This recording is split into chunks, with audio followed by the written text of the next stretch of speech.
আসসালামু আলাইকুম রহমতুল্লাহ। আত্তাসিল institute of Bangladesh থেকে সকল আন্তরিক শুভেচ্ছা জানিয়ে শুরু করছি। আজকে আমাদের নাহুর 25 নম্বর ক্লাস। তো আমরা শুরু থেকে বলতেছিলাম যে নাহু শিখতে হয় তার মূল সবক ধরে। নাহুর মূল সবক হলো তিনটি। 1 নম্বর ইসতিলাহাত, 2 নম্বর আমেল মামুল, 3 নম্বর তাআল্লুকাত।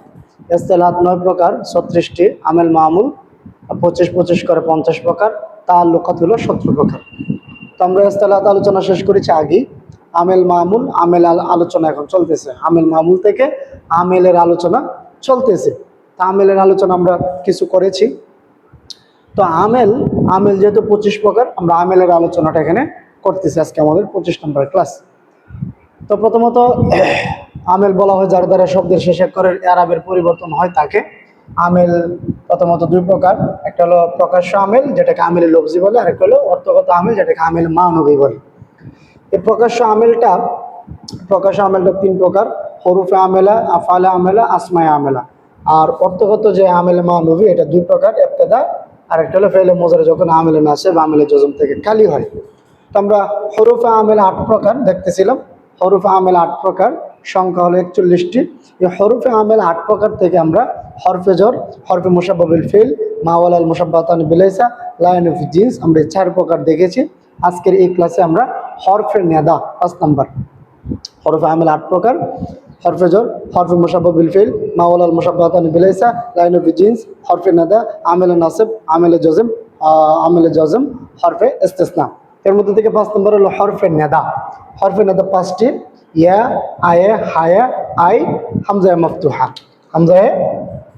মাফতুহা।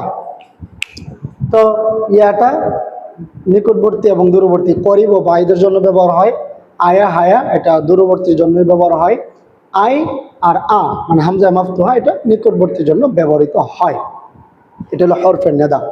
আর হরফে নেদা বলা হয় যে সকল হরফের মাধ্যমে কোনো বস্তু বা ব্যক্তিকে আহ্বান করা হয়, ডাকা হয়, তাকে বলে হরফে নেদা।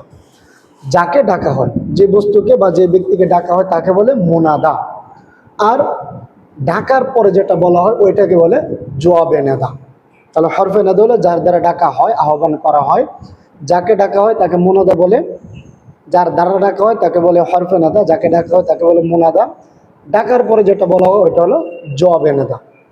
এখন আমরা দেখবো যে হরফে নেদা একটা আমেল। হরফে আমেলা যেহেতু এটা আমল করে, তো আমরা দেখি যে হরফে নেদার আমল কত প্রকার ও কি কি। হরফে নেদার আমেল হলো 3 ধরনের। কত ধরনের? 3 ধরনের। যদি আমরা এটা জানতে পারি তাহলে আমরা এই আমেলগুলো দিয়ে আমরা ব্যবহার করতে পারবো সুন্দর করে। 1 নম্বর, হরফে নেদা আমল করবে মুনাদা যদি মুজাফ বা মুশাবাহে মুজাফ হয় তাহলে নসব হয়।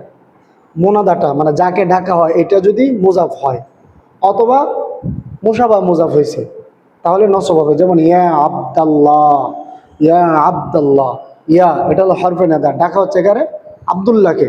এখন আব্দাল্লাহ, এই আব্দুল শব্দটা মুজাফ হয়ে গেছে, এই কারণে আব্দাল্লাহ হবে। ইয়া রাসূলুল্লাহ বলা যাবে না, ইয়া রাসূল আল্লাহ বলতে হবে। ইয়া আব্দুল্লাহ বলা যাবে না, ইয়া আব্দাল্লাহ। কেন আব্দাল্লাহ? কেন আব্দা কেন? কারণ এটা মুজাফ হয়েছে। মুনাদাটা কি হয়েছে? মুজাফ হয়েছে, এই কারণে এখানে নসব হবে, খেয়াল করবেন। আর যদি মুনাদা যদি মুশাবাহে মুজাফ হয় তাহলে নসব হবে। ইয়া তালিয়ান জাবালান, এটা কিন্তু আসলে মুজাফ না, কিন্তু তারপরেও এটা মুশাবাহে মুজাফ। ইয়া তালিয়ান, হে আরোহণকারী, হে আরোহণকারী, জাবালান পাহাড়ে আরোহণকারী। যতক্ষণ পর্যন্ত না মুজাফকে মুজাফিলের সাথে মিলানো হয় অর্থ বোঝা যায় না। এরকম ভাবে এখানে ইয়া তালিয়ান, হে আরোহণকারী, কোথায় আরোহণকারী এটা কিন্তু বোঝা যাচ্ছে না যতক্ষণ পর্যন্ত না জাবালানকে এখানে আনা হয়। তাহলে এটা কেমন জানি মুজাফিলের মতো, মুশাবাহে মুজাফ। তো এটার মধ্যে কি হয়? নসব হয়, ইয়া তালিয়ান হবে। ওকে, তাহলে মুনাদাটা যদি মুজাফ হয় অথবা মুশাবাহে মুজাফ হয় তাহলে কিন্তু নসব হয়। ইয়া আব্দাল্লাহ, আজকের পর থেকে কোনোদিন আমরা ইয়া আব্দুল্লাহ বলবো না, ইয়া রাসূলুল্লাহ বলবো না। ইয়া রাসূলুল্লাহ বললে ভুল হবে, কারণ ইয়া রাসূল শব্দটা আল্লাহর দিকে মুজাফ হয়েছে, শুরুতে ইয়া আছে, এই কারণে এটা ইয়া রাসূল আল্লাহ হবে।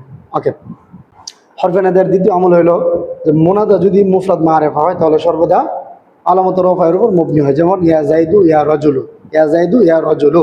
এখানে মারিফা দ্বারা উদ্দেশ্য হইলো যে ইসমটা কি হওয়া, আপনার নির্দিষ্ট হওয়া।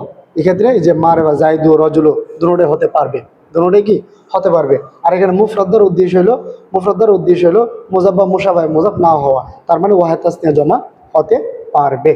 এটা হলো যে মুফরাদ মুনাদা যদি মুফরাদ মারেফা হয় তাহলে রফায়ের উপর মবনি হবে, ইয়া জাইদু ইয়া রজুলু। ওকে, মুনাদা যদি 3 নম্বর হরফে নাদার 3 নম্বর আমল হলো মুনাদা যদি নাকেরা গায়রে মুআইয়িন হয় তাহলে তখন নসব হয়। যেমন ইয়া রাজুলান খুজ বিয়াদি, ইয়া রাজুলান খুজ বিয়াদি। এখানে নাকেরা গায়রে মুআইয়িন, নাকেরা রাজুলান, নাকেরা গায়রে মুআইয়িন, নাকেরা গায়রে মুআইয়িন দ্বারা উদ্দেশ্য হলো অনির্দিষ্টভাবে কাউকে ডেকে কিছু বলা। তাহলে ইয়া রাজুলান, হে লোক, খুজ বিয়াদি, আমার হাত ধরো, আমার হাত ধরো। এটা কি করা হয়েছে? অনির্দিষ্টভাবে কাউকে ডাকা হয়েছে। বুঝতে পারলাম? তাহলে এই হরফে নেদার আমল 3 ধরনের। 1 নম্বর হলো মুনাদাটা যখন মুজাব বা মুশাবাহ মুজাব হবে তখন হরফে নেদা কি দিবে? নসব দিবে। ইয়া আব্দুল্লাহ, ইয়া তালিয়ান জাবালান। মুনাদা যদি মুফরাদ মারেফা হয় তাহলে সর্বদা আলামত রফায়ের উপর মবনি হয়, ইয়া জাইদু ইয়া রাজুলু। মুনাদা যদি নাকেরা গায়রে মুআইয়িন হয় তাহলে তখন নসব হয়, ইয়া রাজুলান খুজ বিয়াদি, ইয়া রাজুলান খুজ বিয়াদি। আর এখানে যে মুফরাদ মারেফার মধ্যে মুফরাদার উদ্দেশ্য হলো মুজাব বা মুশাবাহ মুজাব না হওয়া, তবে ওয়াহেদ তাসনিয়া জমা হতে পারবে। আর নাকেরা গায়রে মুআইয়িন দ্বারা উদ্দেশ্য হলো অনির্দিষ্টভাবে কাউকে কিছু ডেকে বলা। তো আশা করি এই ক্লাসের মাধ্যমে আপনারা হরফে নেদা এর আমল সম্পর্কে আপনারা জানতে পেরেছেন। তো আপনারা যদি প্র্যাকটিস করেন তাহলে আরও আপনাদের ক্লিয়ার হয়ে যাবে বিষয়টা। যদি আপনাদের এই বিষয়গুলো ভালো লাগে, ক্লাসগুলো আমাদের ভালো লাগে, তবে অবশ্যই আমাদের চ্যানেল এবং পেজের পাশে থাকবেন। সকলে ভালো থাকবেন, দেখা হবে পরবর্তী ক্লাসে। আসসালামু আলাইকুম রহমতুল্লাহ।